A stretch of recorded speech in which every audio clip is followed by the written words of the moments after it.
Hello students, good morning. How are you all? I hope you all are fine. आज की जो हमारी class है उसमें जो सेंटेंस ट्रांसफॉर्मेशन का टॉपिक था उसके कुछ क्वेश्चंस हम प्रैक्टिस करेंगे, ठीक है।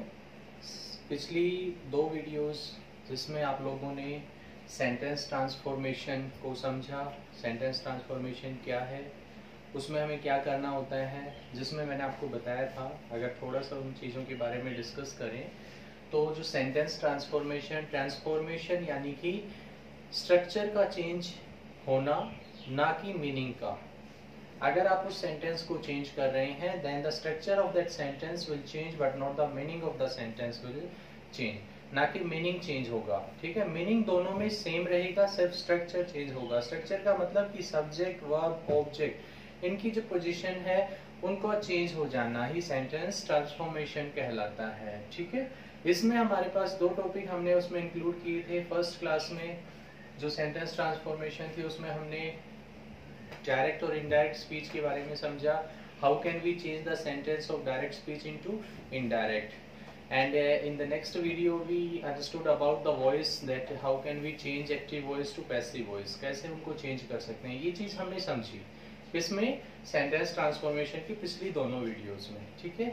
आज हम डिस्कस करेंगे कि आपको एग्जाम किस तरह से क्वेश्चन देता है, एग्जाम आपके पास क्वेश्चन कैसे रखता है और उनको हमें चेंज करना है। मैंने उन वीडियोस में भी आपको बताया था कि हम यहाँ पे तो क्या कर रहे हैं, इनको चेंज करने के तरीके को समझ रहे हैं, बट पेपर हमसे पूछेगा उसके फंक्शन के बेस पे, यानी इसने क्या दी है, एक कन्वर्सेशन वो आपको देगा। क्वेश्चन कैसे एग्जाम में मिलता है उसको ध्यान से समझिए। और कहता है कि क्वेश्चन ने यहाँ से यहाँ तक आपको एक कन्वर्सेशन दी है, एक वार्तालाप दी है, एक बातचीत दी है, और उस वार्तालाप को आपने क्या किया है, ध्यान से पढ़ा। उसके बाद फिर उसने यहाँ पे आपके लिए 3 क्वेश्चन पुट अप किए, और जो किस पे बेस्ड थे, ट्रांसफॉर्मेशन पे ही बेस्ड थे, जो आपको उसको डायरेक्ट से इनडायरेक्ट या एक्टिव से पैसिव में ही लेके आने हैं सेंटेंस को देख के कि वो किस में चेंज होंगी। Point is clear. यहाँ पे कन्वर्सेशन है अरुण एंड हरि, दो यहाँ पे लोग हैं, दोनों बातचीत कर रहे हैं। अरुण ने क्वेश्चन पूछा किससे, हरि से। हरि से क्या पूछा, वेयर आर यू गोइंग, तुम कहाँ जा रहे हो। इसने, हरि ने आंसर दिया I am going to Mumbai, कि मैं तो मुंबई जा रहा हूँ, ठीक है। फिर अरुण ने पूछा, यहाँ पे देखो इसके आगे कन्वर्सेशन है, यहाँ अंडरस्टैंडेबल है हमारे लिए कि जब अरुण ने हरि से पूछा, हरि ने इसका आंसर दिया, फिर अरुण दोबारा से पूछ रहा है उसको कि तुम्हें पता है कि ट्रेन टाइम पे है या नहीं है। अब हमें क्या करना है, ये क्या थी, डायरेक्ट स्पीच के सेंटेंस हैं। डायरेक्ट स्पीच में हमने जाना था जिसमें फर्स्ट पर्सन डायरेक्टली बात करता है सेकंड पर्सन से, और सेकंड पर्सन डायरेक्टली उसको जवाब देता है, लेकिन उसके बाद उनकी कन्वर्सेशन को कोई तीसरा आदमी, थर्ड पर्सन, किसी दूसरे के सामने डिस्कस कर रहा है कि अरुण और हरि की ये बातचीत हुई थी, उसको हम इनडायरेक्ट स्पीच में लिख के चलते हैं, ठीक है। इनडायरेक्ट स्पीच में यही होता है, इनडायरेक्ट स्पीच में यही होता है, उसमें आपकी ये कन्वर्सेशन और ये कन्वर्सेशन दोनों का मीनिंग तो सेम ही होता है भाई। इसने जो इससे डायरेक्ट पूछा, इसने डायरेक्ट इसका जवाब दिया इसे, ठीक है। वही बातचीत तीसरे आदमी ने क्या किया, जाके बताई और कहा कि अरुण ने हरि से ये पूछा था, फिर हरि ने ये जवाब दिया, फिर अरुण ने फिर दोबारा ये कहा, यानी थर्ड पर्सन ने उस बातचीत को तीसरे के सामने रखी। तो इस बातचीत को तीसरे के सामने रखी जाएगी तो बातचीत तो वही रहेगी, कहने का तरीका चेंज हो जाएगा। इसीलिए बोलते हैं कि स्ट्रक्चर चेंज होगा, मीनिंग चेंज नहीं होता। Point is clear. इनको चेंज करके देख लेते हैं हम एक बार, इनकी बातचीत किस तरह से थी। हमारे जो रूल हमने पढ़े थे डायरेक्ट से इनडायरेक्ट वाले, उन्हीं रूल्स को आप यहाँ पे फॉलो करोगे, ठीक है। एक चीज और भी है, ये कन्वर्सेशन ऐसे आपको एक पेपर में मिलेगी, जब ये आपको ऑप्शन मिलेंगे अरुण आस्क्ड हरि और फिर डैश, यहाँ आपको फिल करना है, तो यहाँ बेटा आपको ऑप्शन भी मिलेंगे ए, बी, सी और डी। मैंने ऑप्शन नहीं दिए, पेपर में आपको ऑप्शन मिलेंगे, इन चारों ऑप्शन में से आपको एक सेलेक्ट करके यहाँ फिल करना है। सभी के 3-4 ऑप्शन मिलेंगे जो आपको फिल करने हैं, हम प्रैक्टिस कर रहे हैं इसलिए मैंने ऑप्शन नहीं दिए, हम आंसर्स को डिस्कस कर लेते हैं, but in your exam you will get the option 4 option of these, उन्हीं ऑप्शन से आप इसमें से फिल करोगे। Point is clear. क्या कहता है, अरुण ने कहा where are you going.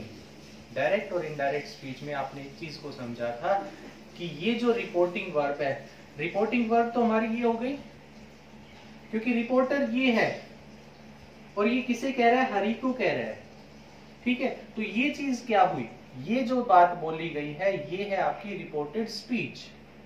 Reported speech किसमें है, क्योंकि हमें यहाँ क्वेश्चन मार्क दिख रहा है, क्वेश्चन मार्क दिख रहा है तो क्या है ये, किस चीज का है ये, इंटेरोगेटिव है। इंटेरोगेटिव में भी एक बात सामने आ रही, कौन सा हो गया ये, डबल इंटेरोगेटिव हो गया जी। डबल इंटेरोगेटिव है तो हमें पता है हम इसमें हमने रिपोर्टेड जो वर्ब है वो ऑलरेडी इसने हमें दे दी है। आगे आपको रिपोर्टिंग स्पीच को बनाना है, कंजक्शन नहीं लगाएंगे क्योंकि ये ऑलरेडी कंजक्शन का काम करेगा, वेयर हमने इसमें यूज कर दिया है। इंटेरोगेटिव है, सिंपल बनाओगे इसे, यू हमारा सेकंड पर्सन है, चेंज होगा किसके अकॉर्डिंग, ऑब्जेक्ट, ऑब्जेक्ट हरी था, है ना, तो क्या हो जाएगा वेयर ही। टेंस चेंज करेंगे, प्रेजेंट कंटिन्यूअस है भाई, कौन सा हो जाएगा, वेयर ही वाज। सिंपल सी बात है। इसमें तो इजी एक चीज और भी हो गई, रिपोर्टिंग वर्ब ऑलरेडी उसने बना के दिया आपको, तो आप सीधा इसका रिपोर्टेड स्पीच को चेंज कर दो। सिर्फ ये ध्यान रखो ये इंपेरेटिव है, असर्टिव है, एक्सक्लेमेटरी है, ऑप्टेटिव है, क्या है। Point is clear. सेकंड की बात आता है, अब हरी ने आंसर दिया, ये आंसर दे रहा है, इसने इससे पूछा इस रिपोर्टिंग वर्ब को, फिर इसने अपने आप बना दिया हमारे सामने। हमें तो आगे की चीज को देखना है, हमें तो नेक्स्ट आगे की चीज को देखना है। तो हमें क्या करना है इसमें, Hari answered that, Hari answered that, Hari ने आंसर दिया I am going to Mumbai, Hari answered that, conjunction already लगा दिया इसने। आगे की बात कर रहा है कि आई फर्स्ट पर्सन है जी, रिपोर्टर के अकॉर्डिंग चेंज होगा, रिपोर्टर कौन था, ठीक है ना, तो क्या आ जाएगा ही, ठीक है। टेंस चेंज करो, he was going to Mumbai, खुद इसने लगा दिया कंजक्शन, क्योंकि असर्टिव था, नहीं लगाता है तो आप भी लगा सकते थे। समझ में आया।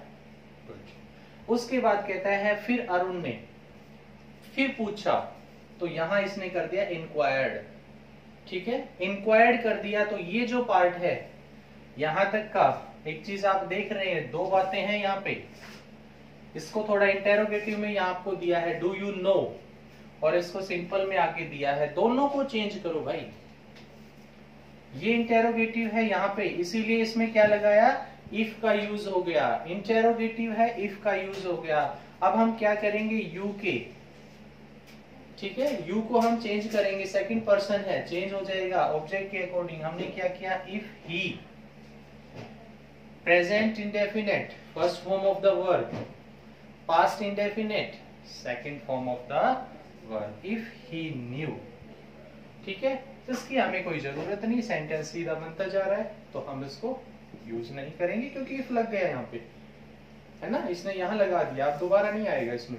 Inquired if he new the train, same रहेगा, थर्ड पर्सन है द ट्रेन, इज को चेंज करोगे आप, प्रेजेंट है पास्ट में होगा, तो क्या हो जाएगा, the train was on time.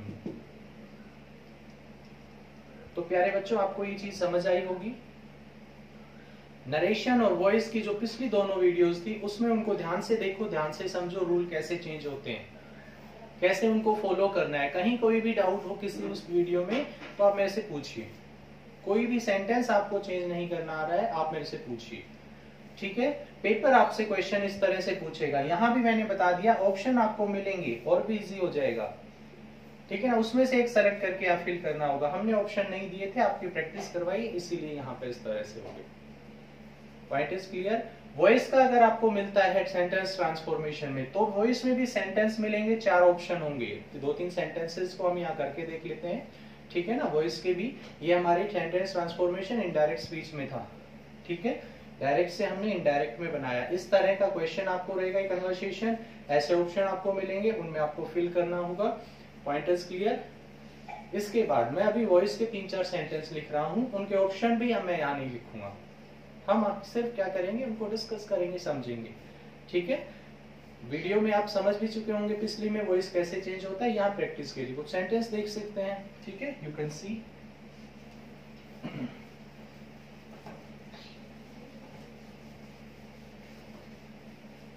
ज्यादातर सेंटेंस ट्रांसफॉर्मेशन के जो सेंटेंस हैं आपके पास, आपको जो क्वेश्चन मिलता है पेपर में, वो डायरेक्ट इनडायरेक्ट स्पीच से रिलेटेड ही मिलता है।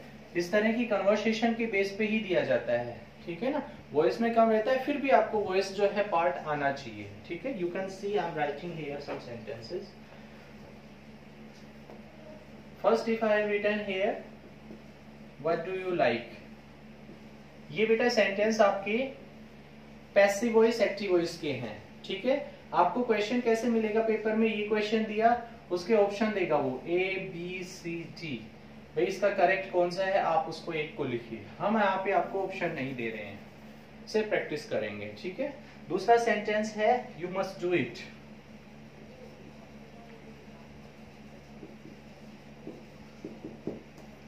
तीसरा सेंटेंस है Sonia was writing letter to her mother.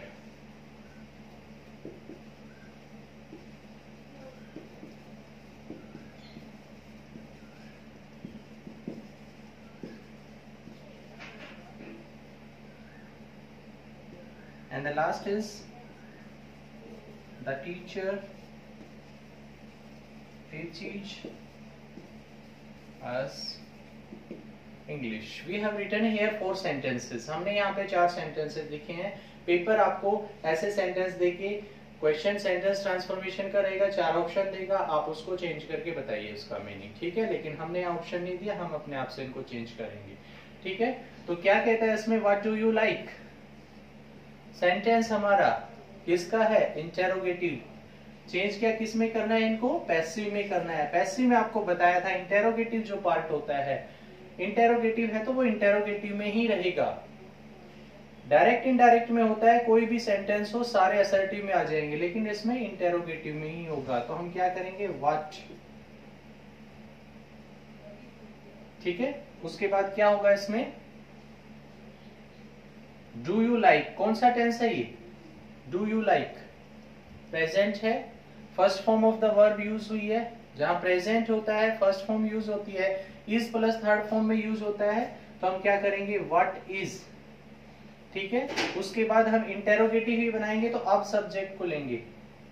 जैसे इसमें था व्हाट, फिर हेल्पिंग वर्ब, सब्जेक्ट, और फिर आपका क्या है, वर्ब है, ऐसे ही help, what, helping verb, then the subject and इसको हम चेंज करेंगे। तो क्या हो जाएगा ये, व्हाट इज, सॉरी यू के अकॉर्डिंग चेंज होगा, तो इज MR में क्या आएगा यहाँ पे, व्हाट आर, और फिर यहाँ पे क्या आ जाएगा, यू, और third form like, what are you like. ठीक है, क्या हो जाएगा इसमें, व्हाट आर यू लाइक। एक सेकेंड, हमने इसको थोड़ा सा अलग तरीके से ले गए। देखिए, सबसे पहले इसमें हमने बात की थी स्ट्रक्चर को चेंज करना। स्ट्रक्चर में हमारा WH वर्ड है, हेल्पिंग वर्ब है, उसके बाद ये हमारा सब्जेक्ट हुआ, ये हमारी वर्ब हुई, यही चीज है। हम क्या करेंगे, WH सेम रहेगा। ठीक है, उसके बाद क्या करेंगे, उसके बाद क्या होगा हमारा, इज MR में चेंज करेंगे, तो क्या आएगा यहाँ पे, व्हाट इज। ठीक है, एंड देन यहाँ पे अब हमारी क्या आएगी, वर्ब आएगी इसमें, क्योंकि ये हमारा सब्जेक्ट है, ये ऑब्जेक्ट में जाएगा। What is liked by, by का यूज करेंगे, प्रीपोजिशन है, और फिर उसके बाद क्या करेंगे, you, what is liked by you, this will be the right answer. Okay, उसके बाद कहता है you must do it, you have to change into passive, इसमें भी चेंज करेंगे। ये हमारा क्या है, इसके अंदर ऑब्जेक्ट है, you will change it into subject, it. Models auxiliary है, सेम रहेगा इसमें, इट मस्ट मोडाल्स के साथ कौन सी फॉर्म लगती है? पार्टिकल बी का यूज करेंगे, it must be, and then the third form of do, done. After that preposition by, and you same रहेगा, it must be done by you. Point is clear? Third one, Sania was writing a letter to her mother. In this you have to see what is the object here. इसमें आपको ये देखना है कि object क्या है. What is object here? You can see a letter is here. After that, to her mother is also there. So this is the subject. This is the subject and this is object. Object को हम लेंगे a letter. Was writing है, ठीक है. Was का was रहेगा, singular है ये. उसके बाद हम क्या यूज करेंगे? being. राइटिंग की थर्ड फॉर्म हो जाएगी रिटन.